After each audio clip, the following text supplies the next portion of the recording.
Alright, let's give it a spin.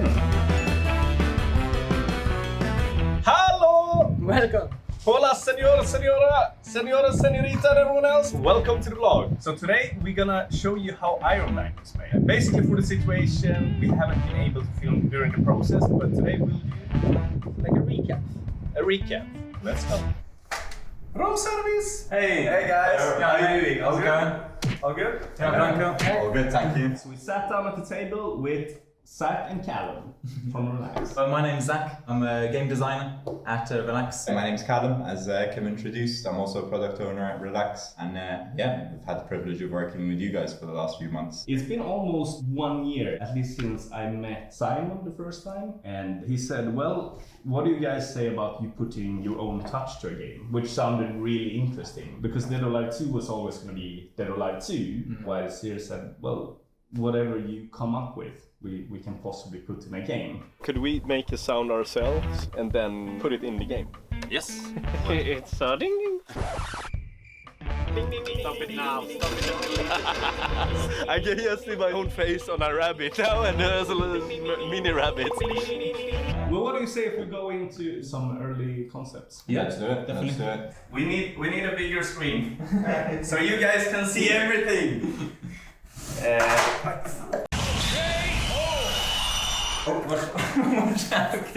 This is perfect. I can see everything. So initially when we met up, we discussed your overall vision for the game, and then we formulated a couple of different features that we thought would be new and intriguing, so to speak, based on the games that you guys like. Yeah, so basically the first meeting we did a bit of mock-up, and we agreed 6x4 always pay. Scatters won't be blockers and things like that I hate as a player. Exactly, because then it lends itself to more of a high volatile game, which is something that you guys were keen to achieve. And then we have 2 random features. No, we have 3 random features. The initial 2 were the mystery symbols added on the reels. That is personally my favorite feature in the base game, because it can be sickeningly good. Here it is a part of the math. Sometimes the game knows if it's more than, let's say, 10 of one symbol, then it will show us mystery, whilst here is actually mystery. Yeah, the mystery symbols are built into the real sets completely. It's not like some pseudo feature. We properly engineered it. And starting scatters. And then we threw in the wild wheels as well. Exactly. So the Wanderers, I think both of these features kind of lent themselves really nicely into the features we have in free spins. You can actually win up to 2,000 times the bet by landing 6 scatters, so there's a bit of a jackpot element in there as well. So in some games, the more scatters doesn't do anything, and I hate that. Exactly. More scatters are difficult, they should give you something extra. 2 out of the 3 features are progressive. The more spins you get, the further into the round that you get, you potentially have even greater win potential. This one in particular, as we can see, progressive multiplier wilds. I love that type of feature where you build up potential, and then, well, the later you win, the better it is. Precisely.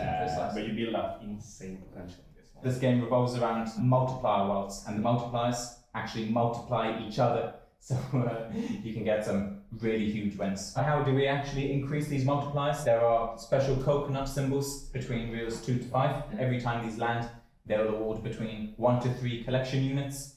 As we can see in this beautiful graphic at the bottom, for example's sake, if we collect enough of them, we'll also re-trigger as well, which happens pretty often, so it's very unlikely you're going to leave this game without having a couple of re-triggers. Yeah, this game goes from, especially this bonus round, goes from 0 to 100 in a split second. Shall we have a look at the next? Yeah. The sticky mystery symbol feature. At the beginning of the game, paying symbol is randomly selected. Anytime that symbol lands on these special wheels, they are held in place and convert to a mystery symbol, after which every single spin, all of the mystery symbols convert to the same symbol. And here you actually re-trigger, you get 1, so we're starting with 8 spins. If you get a full reel, you're gonna get 1 extra spin. Exactly. So it's nice to know, like, if this lands, I'll get more spins and the potential goes. Oh yes. Let's have a look at the next. Very simply, reel 3 and reel 4 are special reels. Anytime a wild symbol were to land on one of those reels, it expands, has a multiplier increased by 1 for every respin which is awarded. Respins are awarded for either landing the wild in the special reel or whenever a win is made, including one of these special expanded wilds. This one also has progression, but not the same. Exactly. It actually can reset your progression, which can be very tilting, but you're never out. So even if you hit it on the last spin, the wild reels, you keep on respinning for as long as you have them. You want to land the wild reels and they multiply with each other. You just want to hit the two symbols. In the beginning, you don't really care what it is, just as long as to get up the multiplier, but then we would prefer if these were bulls. Exactly, definitely prefer if they were bulls. I mean, personally, this is my favorite feature. As you mentioned, the win potential is super clear. You get some crazy multipliers. And to be honest, like, yeah, bulls all around is amazing, but you get past the point where it's just like, just give me another symbol. Just give me another symbol. Like, it doesn't matter what it is. I sometimes like it, sometimes not. I can be so tilted. What do you say, Michael? It can be demoralizing. Yeah, when you have a so close to the big win and it resets. The good thing is you can get it again. What was your... Coconut is my favorite, yeah. What was the second? That would be this one. No, I used to love the mystery in the beginning, but it changes around a bit. Yeah. I try to not be responsible. Depending on the results, the position changes and the line. I think all bonuses are fun, and when you send us, right, what do you think of this? What we do is play slots. Yeah. Exactly. So It's asking us to test it again. right on. Exactly. For us, it's been a fantastic experience, just kind of like hearing firsthand from you guys, like what are the elements you're looking for, like what are those little bits that maybe we miss out on and producing games day in day out. So that's been a fantastic experience for us, and you guys have been really, really good with that as well. So it's really fun to sit and play even more slots than you usually do. Yeah, sure. Sit and click away. it's nice when you're not losing your own money, I guess, on this one. Yeah, in a few weeks we will. But basically, to wrap it up, it's 3 base game features, 3 bonus games. Exactly. And all of them have potential. It's a volatile game, that's for sure. Yeah, I hope. I like it all of that. Yeah. Well, we say that, but sometimes so it's yes. We I say like it a lot. When you're on the winning side. When you're on the winning side, you love volatility.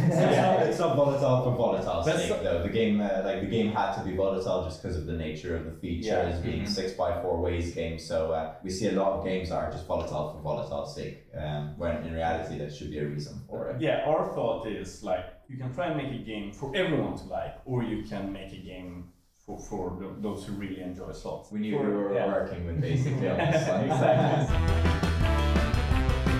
So this was actually like meant to show more of a kind of like an art direction that we wanted to take the game into. You guys had a really cool idea, like using the bull market kind of setup. It was like a high roller district, and there was a bear and a bull, and the bull we actually kept. And then the wild was it a jaguar? No, a fox. A fox, I think it was, yeah. Was it a fox? I had something like Blanco wasn't so keen on the fox though. Blanco hated the fox. Yeah, so no fox. Anti-fox. So I had to get rid of that. But yeah, so this was like the art style. So this is mainly for us internally to kind of like make sure we've got the right people working on the game, like people that are comfortable working with this kind of visual. When we pitched it to the artists within the theme, We got to retain the whole financial aspect, but it had a nice Cuban twist to it to make it a bit more original. Yeah, we wanted some things and the themes from streams like printing. Yeah. So now it's big win, mega win, and then print. Yes. Exactly. And then I think it's us who says it a lot, and I think it's the Casino Daddy, so it's like a nod to them. You want to make sure that the game kind of ties together a bit with the narrative. So we felt with this whole game, you have a base game where you sit on like what we perceive to be the Cuban financial district. It's alive and bustling. Might need to cut that away. There's pineapples, bananas, cigars, and Zacapa. revolutionary jaguars. Exactly. In our fictitious Cuban Havana realm. That's a nicer way of putting it. We wanted to make the outside of the bank, or the Iron Bank as it's later got called, trying to get 3 quite different features to tie in together was another big part for us to try and like overcome. So we basically gave each of the bonus rounds their own kind of like area. We had a financial theme, like exactly. Wall Street first, and then we wanted to have like a banana in there, and then Zacapa, which we're actually we're gonna make a few Zacapa bombs. Oh yeah. Kappa bombs. I call them Kappa bombs, which is is like Precisely. an emote, and the rock and roller likes to drink Zacapa, Yeah. which is not totally unrelated, but Of course. we wanted to make it fun while it's not make it too childish, basically. Exactly, and I think that brief kind of took us down this direction. We initially spoke bulls and bear markets kind of thing. That's very serious, and then like quite hard to tie in elements like banana, for example, and stuff like that. So we ended up heading down to like a more Latino type of route, which And the coconut feature, the third feature, was initially with an AK-47. Now it's a Yeah, coconut gun. we softened that up. We softened that up. We softened that up. Yeah. Yes, and this was also a quite early mock-up with collection wilds, which now is a more friendly coconut gun, Yeah. and the secret tunnel, which is the expanding wilds, and the covert infiltration sticker mystery symbols. Precisely. This we put together to, obviously, as we know by now, we have 3 different free spin modes, so we needed a way to present that once the free spins were awarded, so that the player can make their choice. And we went from here to just having 3. Exactly. If you're not blessed with thumbs as small as mine are, it was a bit difficult to make the selection. But because we liked the image so much, we wanted to keep it. So as we'll see later on, we've worked it into the game in another aspect as well. So we still managed to implement it, which is a very nice bonus. Yeah, and this is basically what we went with. It's a bit closer, exactly. He once again he has a more friendly. It's a He coconut won't gun. hurt as much. Precisely.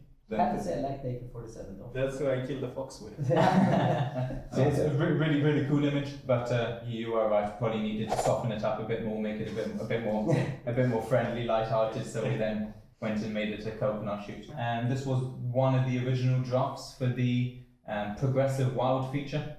Yeah, so like the you third said, one, exactly the third one. So like you said, we still have the AK-47 here. It was used as the original collection symbol. We can see the progression meter also revolved around the more realistic guns and ammunition. So we went ahead and reworked that entirely. Yeah, this one we took quite a turnaround on after the initial concept. Initially, as we wanted the idea that it'd be breaking from the sewer under the bank. So it's a good idea in terms of the narrative, but visually speaking, it's a little bit. Not the most appealing, put it that way. Exactly. So we took it from the sewer to the next stage of his journey. So he's broken into the vault at this stage, and now he's looting the place. Lastly, there's a bit of logo exploration. To obviously we were tossing around a few names, and we wanted to see how we could design the logo in as many ways as possible for you guys to narrow down your preference. I know we were talking about Havana Heist or Jaguar Heist, and then I said, I love the idea that you're gonna rob the Iron Bank. So that's what we stuck on. Yeah. So once we had made the selection from here, we adapted the new game name into the final logo that we currently have. I like the new name. Yeah, and that was the journey through the concept stage.